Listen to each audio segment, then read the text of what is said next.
The Jays went out there today looking for the sweep of the Houston Astros.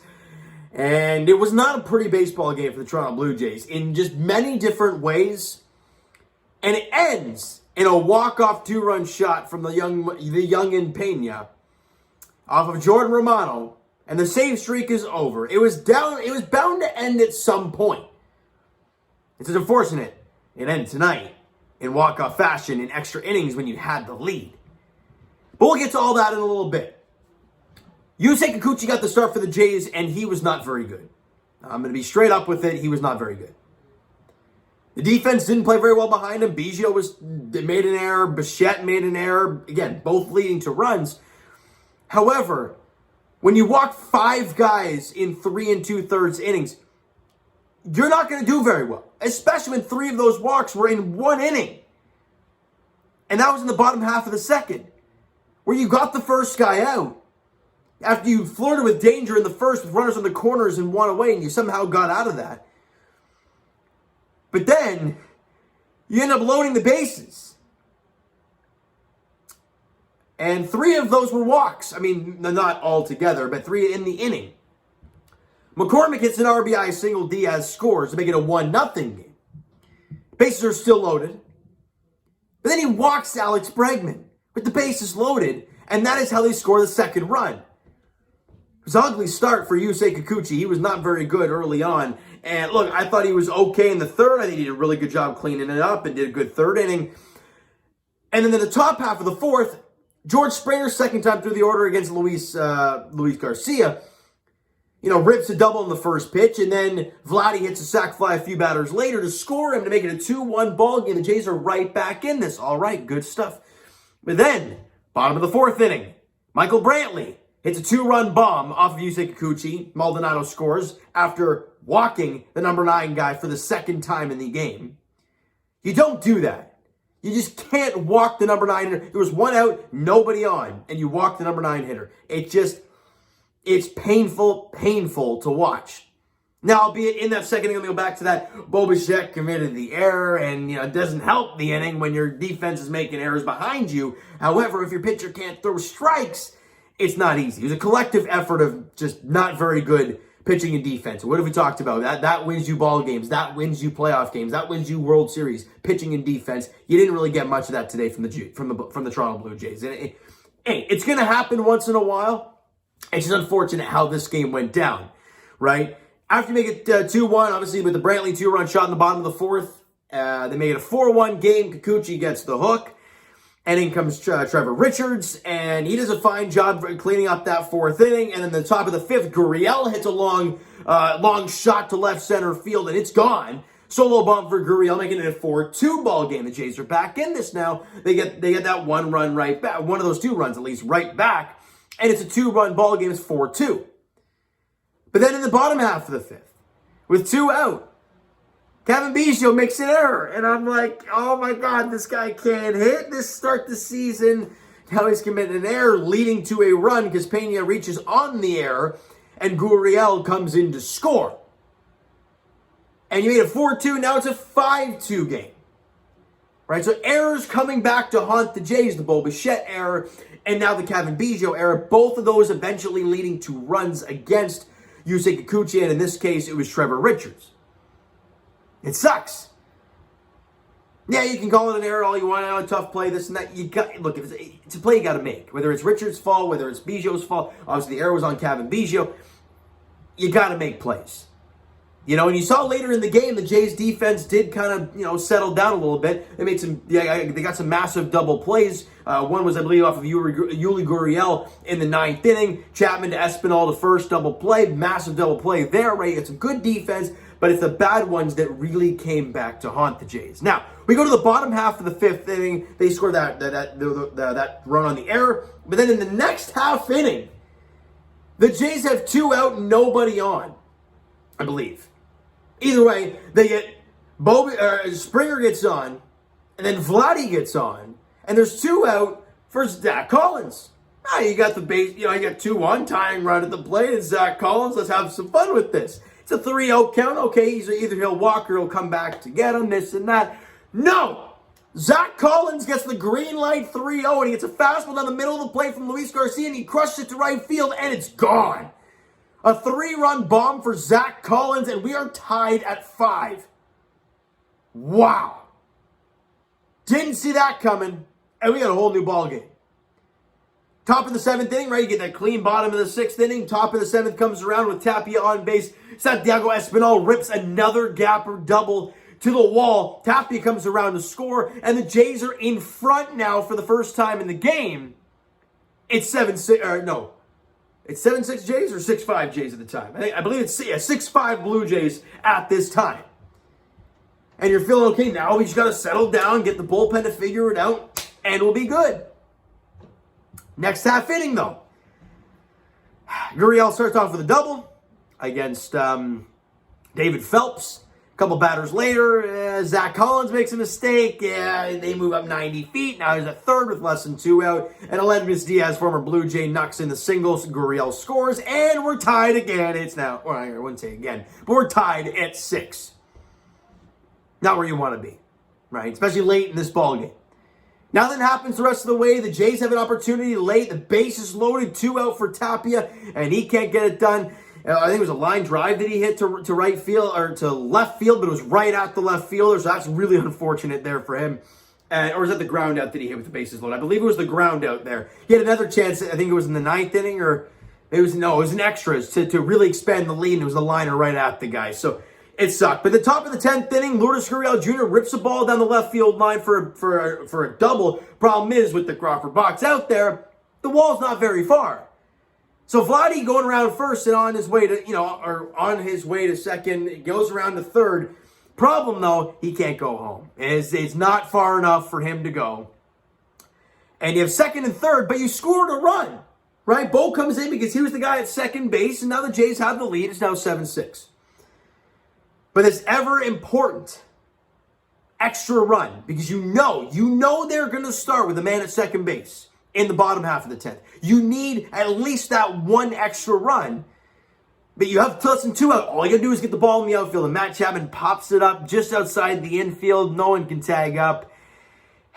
And then, obviously, like I said, Raimel Tapia lines out to left field, and we go to the bottom half of the 10th inning, and Pena crushes the ball off of Jordan Romano to dead center field, and it's gone. 2-run shot. Tucker scores, and the Astros walk it off. Tough loss for the Toronto Blue Jays. But I'm going to give a lot of Jays fans a lot more hope, a lot more bright spots from this weekend. First off, you won the series. So take that on the road in Houston. Don't care what the roster looks like. You won a series on the road in Houston. You go on the two trips you were on, right, in Houston and in Boston. Where'd the Jays go in that series? They won 2 in Boston, 2 in here. So is that 4-2 in the 6-game stretch? When you're in Houston and in Boston with no Teoscar Hernandez, you didn't have George Springer for part of it as well, and you did a decent job. I will take a 4-2 road record against those two teams any day of the week. And the Jays are still 10-6 on the year. They had won 4 in a row going into today. They lost a game. The great teams in sports, and we saw it last year with this team in the second half of the year. If you find a way, after a loss to have that short memory and bounce back, that's a sign of a good team. So we'll see what happens tomorrow and throughout the 4-game set against the Red Sox at Rogers Center. But now the Jays do come back home, right? They go 4-2 on that road trip in Boston, in Houston, which in my opinion, if you look at it as a whole, it's successful. It really won both series in Boston and in Houston. You'll take that and you'll run with it, all right? Offensively, Vladdy 2 for 3 with a run scored, an RBI and a walk. He had a good night at the plate. Zach Collins went 2 for 5 with a run scored, 3 RBIs, and obviously a home run as well. However, he did have 2 strikeouts, and both strikeouts were in pretty big spots, so those were pretty tough to watch. But again, production was there. He did his job.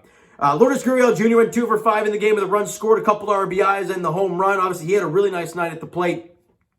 And Santiago Espinal had an RBI double. The reason I wrote just that down is because after the number 5 hitter, which I believe was Gurriel, right? Because it went Springer, Bo, Vladdy, Collins, Gurriel. Those are your 5. And those got 3 of the 5 I just mentioned there. They got it done.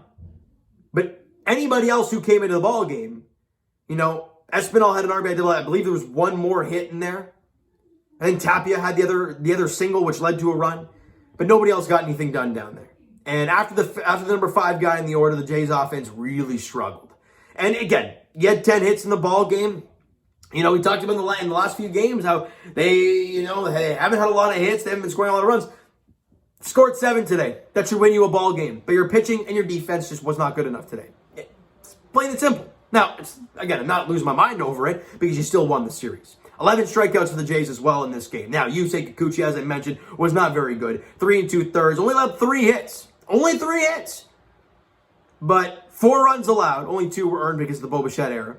Struck out 4 guys in the 3 innings. But he walked 5.